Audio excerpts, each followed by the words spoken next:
district will instead enforce the mask mandate through education-based approaches such as posting the mandate visibly on each campus. And there you have it, Clovis Unified in that unanimous vote on Wednesday, ditching the statewide mask mandate for a mask optional mandate. Many parents happy about this, some not so much, and I'm sure a lot of parents are still wondering how this suddenly came to all be. So let's bring in our panel for the week. School Board President for Early Mart Unified, and also State Delegate for the Democratic Party, Abigail Solis, and Conservative Talk Show host for KMJ and local pastor for Cornerstone Church, Jim Franklin. Thank you both for being here. So, Abigail, I'll start with you. Obviously, you're an educator as well. Clovis Unified does it. Sierra Unified did it last week. So now school districts are starting to, say majority of parents want their kids unmasked. Guess what? We're going to do a mask optional plan and ignore what the state mandate is. We know something coming down on Monday. We just don't know what. Yeah, what Clovis Unified did yesterday essentially is take the responsibility off of themselves as a district and put the liability on teachers. I can only imagine what it's like to be a teacher in a classroom and have to be the one that tells parents whether or not their kid needs to wear a mask. And quite frankly, I think it's going to end up in chaos. Can you imagine certain classrooms have to wear masks, other classrooms don't, one school is different from another? I think a school district is best to have the same rules, the same policies for all students across the district. I think this way it's just going to cause more chaos than there already was. And really this all started, as we understood it, district officials even confirming this, a group of about 30 parents sent their kids to school without masks to show in a show of a protest. This all happened at Copper Hills Elementary School. And so suddenly this meeting came about right after that, even though it was on an agenda and they called it, but this really sparked a lot of heated debate. Jim, I know you've been saying, hey, make it optional from day one. So what do you make of this? Well, I think you put the responsibility back on the people who's responsible for their kids. And that's the parents, not the schools and not the government, but the parents. They're the ultimate ones making the decisions. And that's basically what I understand that Clovis has done. I think local school boards are probably at the closest level of politics. I mean, they are at ground zero. And so you hold those school boards accountable. If you don't like what they're doing, you vote them out. San Francisco did that. Yeah. If you like what they're doing, you reward them and vote them back in.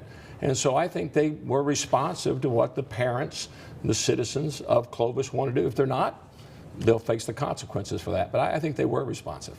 Yeah, I think the consequences here, of course, are the health and safety of our students. That's what really matters.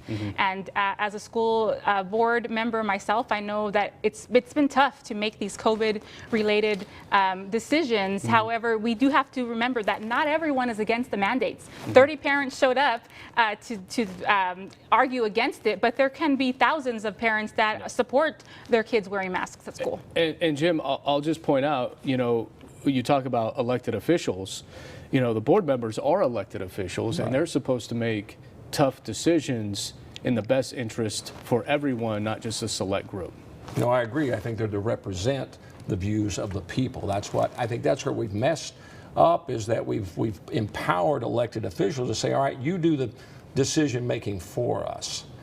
You decide for us, tell us what to do. They didn't consult teachers on this or anything. They just went ahead with the vote.